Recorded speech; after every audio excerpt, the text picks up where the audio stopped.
जय हिंद। सिंध के कॉन्क्वेस्ट के बारे में हमने पढ़ लिया था। आज से हम पढ़ने वाले हैं कॉन्क्वेस्ट ऑफ पंजाब के बारे में।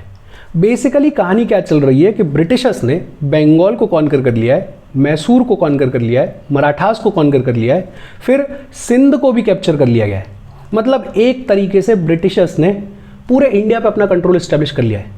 सिर्फ एक बेहद पावरफुल एम्पायर और रह गया है जो कि है पंजाब। इस पंजाब को कैसे कॉन्कर किया गया है, इस पंजाब को कैसे कैप्चर किया गया है, इस पंजाब के कॉन्क्वेस्ट की क्या कहानी है वो अपन पढ़ने वाले हैं। सबसे पहले तो अपन बात करेंगे पंजाब द सिख स्टेट के बारे में। ब्रिटिशर्स के कॉन्क्वेस्ट से पहले पंजाब की स्थिति क्या है उसके बारे में बात करेंगे। पंजाब की हिस्ट्री में जो सबसे इंपॉर्टेंट पर्सनैलिटी हैं वो है महाराजा रंजीत सिंह। महाराजा रंजीत सिंह बिलोंग करते थे सुखड़ चकिया मिसल से। मिसल की क्या कहानी है उस पर भी बात करेंगे। फिर रंजीत सिंह और ब्रिटिशर्स के बीच में रिलेशंस कैसे रहे, इनके बीच में कई ट्रीटी साइन हुई, जैसे ट्रीटी ऑफ अमृतसर साइन हुई अप्रैल 25, 1809 को। ट्राईपार्टाइट ट्रीटी जो कि साइन हुई जून 1838 को। ये पूरी कहानी आज अपन पढ़ने वाले हैं। अच्छा, वीडियो को लाइक और शेयर कर दो और चैनल को सब्सक्राइब कर लो। देखो, सबसे पहले पंजाब द सिख स्टेट की बात करें। ये अपने को पता ही है कि गुरु गोविंद सिंह लास्ट सिख गुरु हैं। और अगर गुरु गोविंद सिंह के बारे में दो तीन चीज़ें याद रखी जाएं तो ये गुरु तेग बहादुर के बेटे थे। खालसा को इन्होंने इस्टेब्लिश किया था 1699 में। गुरु गोविंद सिंह ने खालसा को इस्टेब्लिश किया था इन 1699। औरंगजेब को इन्होंने लेटर्स लिखे थे और उन लेटर्स को बुलाया जाता है जाफरनामा। लेटर्स को क्या बुलाया जाता है? जाफरनामा। और गुरु गोविंद सिंह के बाद गुरुशिप खत्म हो गई थी।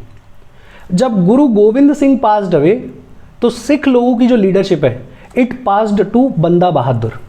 और बंदा बहादुर भी कॉन्स्टेंटली मुगल एम्परर्स के साथ में स्ट्रगल में रहे, लेकिन फाइनली 1715 में मुगल एम्परर फारूक शाह ने बंदा बहादुर को हरा दिया और अगले साल इनको एग्जीक्यूट कर दिया गया, मार दिया गया। जब बंदा बहादुर को एग्जीक्यूट कर दिया गया तो ये जो सिख लोग हैं ये लीडरलेस हो गए और ये दो ग्रुप्स में डिवाइड हो गए।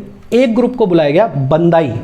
ऐसे सिख लोग जो कि लिबरल माइंडसेट के थे उन्हें बुलाया गया बंदाई। और दूसरे ग्रुप को बुलाया गया तत् खालसा। ऐसे सिख लोग जो ऑर्थोडॉक्स माइंडसेट के थे उनको बुलाया गया तत् खालसा। देखो, गुरु गोविंद सिंह लास्ट सिख गुरु। गुरु गोविंद सिंह को लेकर दो चीज याद रख लो। एक तो इन्होंने खालसा को स्टेब्लिश किया इन 1699। दूसरा, इन्होंने औरंगजेब को लेटर्स लिखे जिनको बुलाया जाता है जाफरनामा। और इनके बाद गुरुशिप खत्म हो गई। लीडरशिप किसको पास हुई? बंदा बहादुर को। बंदा बहादुर को 1715 में फारूक शाह ने हरा दिया और एग्जीक्यूट कर दिया। ये वही फारूक शाह है जिसने 1717 में फरमान्स इशू किए थे, द फेमस फरमान्स। बंदा बहादुर को जब एग्जीक्यूट कर दिया गया तो सिख लोग जो है वो लीडरलेस हो गए और दो ग्रुप्स में डिवाइड हो गए। एक ग्रुप कहलाया बंदाई, बंदाई जो कि लिबरल सिख्स का ग्रुप था, और दूसरा कहलाया तत् खालसा जो कि ऑर्थोडॉक्स लोगों का ग्रुप था। और काफ़ी फिर लंबे टाइम तक ये दो ग्रुप्स में डिवाइडेड रहे। फाइनली 1721 में भाई मनी सिंह ने इन दोनों ग्रुप्स को यूनाइट करने की शुरुआत करी और ये जो फॉलोअर्स के बीच में लड़ाई थी, रिफ्ट थी, इसको ख़त्म करने की कोशिश की। इनफैक्ट ख़त्म कर भी दिया। लेकिन ट्रू सेंस में ये जो सिख लोग हैं ये यूनाइट हुए 1784 में अंडर कपूर सिंह फैजलपुरिया। 1784 में ये जो दो ग्रुप्स में डिवाइड हुए थे सिख लोग, इनको ट्रू सेंस में यूनाइट किया किसने? कपूर सिंह फैजलपुरिया ने सिख्स को यूनाइट किया और इन सिख लोगों को ऑर्गेनाइज किया इन दल खालसा। दल खालसा में इन लोगों को ऑर्गेनाइज किया गया। अच्छा, खालसा की दो सेक्शंस बनी। एक सेक्शन कहलाई बुड्ढा दल। बुड्ढा दल मतलब जो ओल्ड एज के सिख लोग थे उनकी आर्मी को बुलाया जाता था बुड्ढा दल। और दूसरा कहलाया तरुणा दल। जो यंग सिख लोग थे उनकी आर्मी को बुलाया गया तरुणा दल। देखो, गुरु गोविंद सिंह लास्ट सिख गुरु, लीडरशिप पास हुई बंदा बहादुर को, लेकिन बंदा बहादुर को एग्जीक्यूट कर दिया फारूक शाह ने। सिख लोग लीडरलेस हो गए, दो ग्रुप्स में डिवाइड हो गए। एक को बुलाया गया बंदाई और दूसरे को बुलाया गया तत् खालसा। ये जो दो ग्रुप्स में डिवाइड हुए इनको यूनाइट करने की शुरुआत की गई फिर से 1721 में। भाई मनी सिंह ने यूनाइट करने की कोशिश की और ऑलमोस्ट यूनाइट कर ही दिया, लेकिन ट्रू सेंस में यूनिटी आई 1784 में अंडर कपूर सिंह फैजलपुरिया।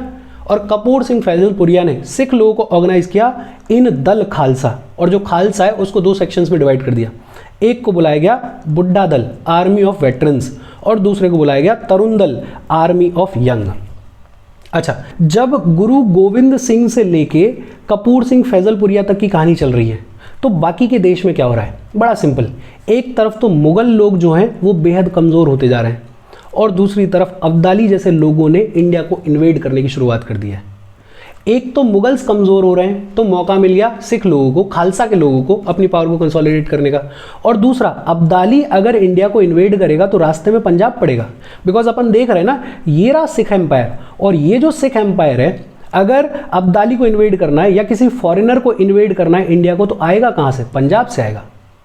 तो ये जो खालसा के लोग हैं इनको लगने लगा कि यार एक तो मौका है क्योंकि मुगल्स कमज़ोर हो गए हैं, और दूसरा अगर फॉरेन इन्वेजन से खुद को बचाना है तो हमें अपने आप को मजबूत करना पड़ेगा।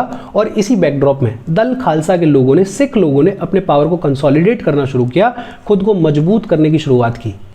और इसी कंसोलिडेशन के प्रोसेस के चलते क्रिएशन हुआ मिसिल्स का। मिसिल्स बेसिकली सिख लोगों का मिलिट्री ब्रदरहुड है। ये जो टर्म है मिसिल, ये एक अरेबिक वर्ड है और इसके दो मतलब है। एक मतलब है इसका इक्वल और एक दूसरा मतलब है इसका स्टेट। और ये जो पंजाब वाला रीजन है इसको 12 मिसिल्स ने, या ये कह दे कि सिख लोगों के 12 मिलिट्री ग्रुप्स ने रूल करना शुरू किया। 12 मिसिल्स ने पंजाब को रूल किया बिटवीन 1765 टू 1800। ये जो पंजाब है, ये जो सिख एम्पायर है, इस सिख एम्पायर को 12 मिसिल्स ने रूल किया बिटवीन 1765 टू 1800। लेकिन फिर आए रंजीत सिंह, जिन्होंने कि पंजाब को एज अ एम्पायर कंसोलिडेट किया, जिन्होंने कि एक छत्र राज स्टैब्लिश किया अपना पूरा पंजाब के रीजन पे। रंजीत सिंह पैदा हुए थे 1780 में और ये पैदा हुए थे सुखड़ चकिया मिसल में। बेसिकली ये जो 12 मिसल्स हैं इनके नाम दे रखे हैं स्पेक्ट्रम में, जैसे एक सुखड़ चकिया मिसल है, एक फिर ये फैजलपुरिया मिसल हुआ करती थी, एक इसके अलावा आलू वालिया मिसल हुआ करती थी। तो ऐसी 12 मिसल के नाम दे रखे हैं। 12 के 12 नाम याद रखने की ज़रूरत नहीं है, बस इतना याद रखो कि रंजीत सिंह पैदा हुए 1780 में। किस मिसल से बिलोंग करते थे? ये बिलोंग करते थे सुखड़ चकिया मिसल से। इनके पिता का नाम था महान सिंह।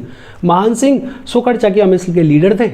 लेकिन जब रंजीत सिंह 12 साल के थे तो महान सिंह पास्ड अवे और सुखड़ चकिया मिसल का कंट्रोल मिला रंजीत सिंह को। लेकिन क्योंकि रंजीत सिंह बेहद छोटे थे, सिर्फ 12 साल के थे, तो इनको रखा गया रेजेंसी के अंडर, मतलब एक तरीके से प्रोटेक्शन के अंडर। लेकिन रंजीत सिंह बेहद काबिल आदमी थे। सिर्फ जब 18 साल की उम्र हुई इनकी तो इन्होंने रेजेंसी को तो ओवरथ्रू कर दिया, हटा दिया, और सुखड़ चकिया मिसल को डायरेक्टली एडमिनिस्टर करना शुरू किया, डायरेक्टली कंट्रोल अपने हाथ में ले लिया। और इनकी पॉलिसी थी policy of blood and iron. नाम से ही क्लियर है, रूथलेस पॉलिसी थी। और इस policy of blood and iron के थ्रू इन्होंने पूरे पंजाब को कंसोलिडेट करना शुरू किया।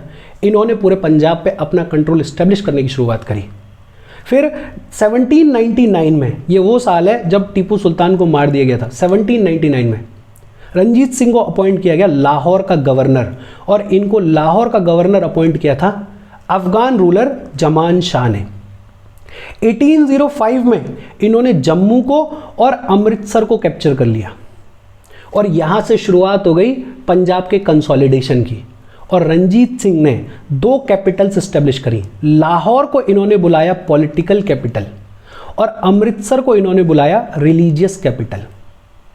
रंजीत सिंह की एक खूबसूरती ये भी थी कि इनके रिश्ते आसपास के लोगों के साथ में बड़े अच्छे थे। जैसे डोगरास के साथ में, जो जम्मू वाले डोगरास थे, उनके साथ में इनके रिश्ते अच्छे थे।